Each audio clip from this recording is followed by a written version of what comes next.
desarrollo prácticamente, sean mecánicos, lo que sea, se puede adaptar esto a esos proyectos. Entonces, necesitamos tener tres cosas como desarrolladores que involucren un desarrollo prácticamente, sean mecánicos, lo que sea, se puede adaptar esto a esos proyectos. Entonces, necesitamos tener tres cosas como desarrolladores. El cómo generar el documento de requerimientos de software o de especificación de requerimientos de software está dividido en dos partes en este libro, que prácticamente es el que hemos venido usando para la documentación, que es este, Ingeniería de Software. Va a estar ahí para que lo puedan tomar, lo consulten. Todo el capítulo 3 y 4 explica cómo rellenar ese documento, y en estas páginas viene un ejemplo ya lleno, para que ustedes puedan guiarse. Entonces prácticamente eso es un manual y también es un documento de referencia. Para el documento de diseño de software es el capítulo 5 y 6, y se divide en dos partes, y también está en estas páginas, ¿no? El ejemplo, el caso de estudio. Y por último, el capítulo 7 habla sobre estándares de programación, estrategias para cómo escribir mejor el estilo de programación, ¿no? Más que la programación, el estilo de la codificación, ¿sí? Entonces ahí es importante que lo chequen. Va desde que el nombre, el tipo de variables, cómo debes escribirlas, la indentación, las referencias al documento de diseño, cómo lo tienes que hacer aquí. Y otro vamos a ver, pero bueno, el nivel es así, ¿no? Va desde, ese es el nivel alto, luego va bajando de nivel y hasta que llega al código, ¿sí? Entonces, en el documento de requerimientos van a darse cuenta que iniciamos de lo más alto, que es un diagrama o un concepto, algo muy conceptual, que puede ser un monito platicando con una máquina, de manera que alguien ejecutivo, un director, alguien que no sepa nada de programación, entienda de qué se trata el sistema. Entonces, este nivel va orientado para los directores o ejecutivos, ¿sí? Y este va orientado, para detallar el nivel de este último, va orientado para los programadores, ¿sí?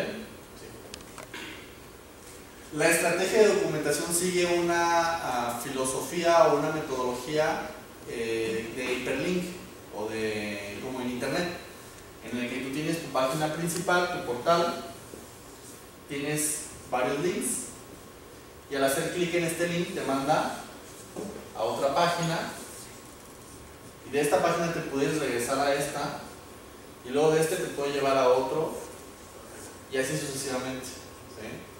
Entonces, la idea de esta documentación es esa, que yo pueda ir desde aquí, desde el nivel alto, ¿sí? Un requerimiento que diga: quiero que el sistema calcule la raíz cuadrada del reconocimiento de la cara de alguien, pues ese texto, que es muy alto, yo pueda saber en dónde lo implementaste en el código, ¿sí? Esa es la idea de esta documentación, y así debe de estar. Entonces, al revisar la documentación, debemos de poder llegar a ese nivel. Que yo no necesite llamarle al programador, porque yo ya sé este documento de requerimiento, cómo lo diseñaste, cómo planteaste implementarlo y cómo lo implementaste, ¿sí?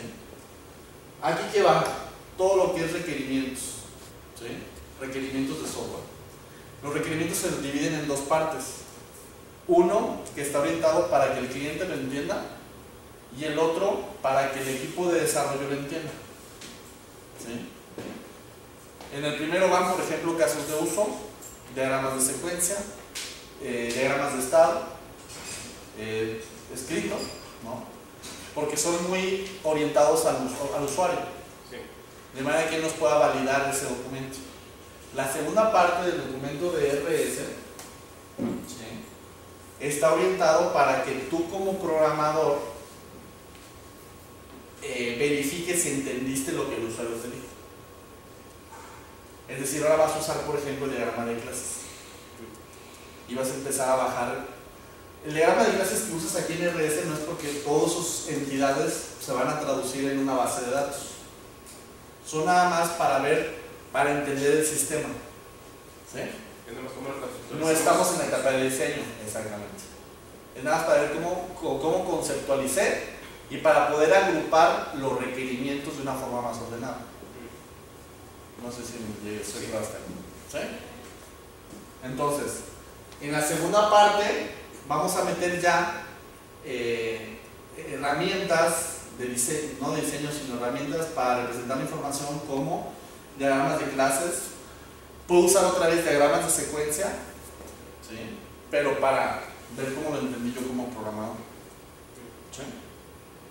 No sé, ¿queda claro? Sí. Entonces el diagrama de clases es para yo representar por mi idioma, porque el diagrama de clases pertenece al documento de diseño y es una herramienta que normalmente usamos para desarrollo de software, pero aquí lo uso para, en mi idioma, ver cómo entendí lo que el usuario está pidiendo. ¿Sí? ¿Okay? Sí. Y ver si no me faltó algo que preguntarle al usuario. ¿Sí? O sea, en esta etapa ya estás en la etapa de análisis de requerimientos. Estás analizando lo que el usuario te dijo, lo estás partiendo para preguntarle todo lo que te falte preguntar. ¿Sí queda? Todos esos documentos llevan una numeración, precisamente para que de forma unívoca exista el requerimiento 1, ¿sí? Y no hay otro requerimiento que se llame 1 más que ese. ¿Queda claro? Sí. En el documento de diseño, tú ahora vas a hacer una propuesta de cómo lo vas a implementar, ¿no? O sea, ya a nivel como de arquitectura, como en ingeniería en edificios, el usuario te dice: yo lo quiero una casa así, cuadrada, ¿no? Y que puedan caber 20 personas. Entonces tú en diseño, tú vas a decir: bueno, yo necesito poner 4 vigas aquí, 2 aquí, y ya viene el tema de patrones de diseño, que en algún momento llegaron a ver, en el que hay diferentes patrones de diseño, que son estrategias que ya mucha gente ha usado y dice: oye, es mejor usar esto porque es la mejor forma de implementar eso que tú estás proponiendo. Entonces, en ese documento van los patrones de diseño que tú vas a usar, los modelos de web service o de cliente servidor, o sea, cómo va a estar la arquitectura, quién con quién se va a comunicar, si va a requerir un protocolo de comunicación, o sea, ya más detalle de tu propuesta de cómo lo vas a implementar.